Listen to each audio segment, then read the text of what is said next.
சமூக ஆர்வலரான அன்னை வி.ஜி. சரவணன் அவர்கள் கடந்த 4 ஆண்டுகளுக்கும் மேலாக ஸ்ரீவைகுண்ட தொகுதி மற்றும் அதன் சுற்று வட்டார பகுதிகளில் உள்ள ஆதரவற்ற ஏழை எளியவர்களுக்கு இல்லம் தேடி மதிய உணவு மற்றும் இரவு உணவு திட்டத்தை ஏற்படுத்தி உணவு வழங்கி வருகிறார்.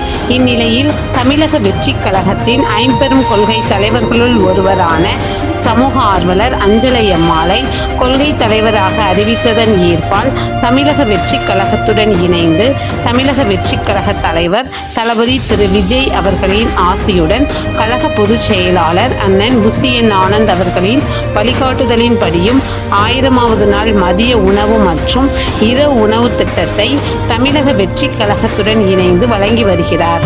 1/9/2025 இன்று 1175வது நாளாக ஏரல், உண்டியலூர், ஸ்ரீவைகுண்டம், கோட்டைக்காடு, சிறுதண்டநல்லூர் மற்றும் கீழமங்கலக்குறிச்சி அதன் சுற்று வட்டார பகுதிகளில் உள்ள 158 ஆதரவற்ற ஏழை எளியவர்களுக்கு தமிழக வெற்றிக் கழகம் தூத்துக்குடி மேற்கு மாவட்டம் சமூக ஆர்வலரான அன்னை வி.ஜி. சரவணன் அவர்களின் சார்பில் மதிய உணவாக முட்டையுடன் கூடிய மீன் குழம்பு சாப்பாடு வழங்கப்பட்டது.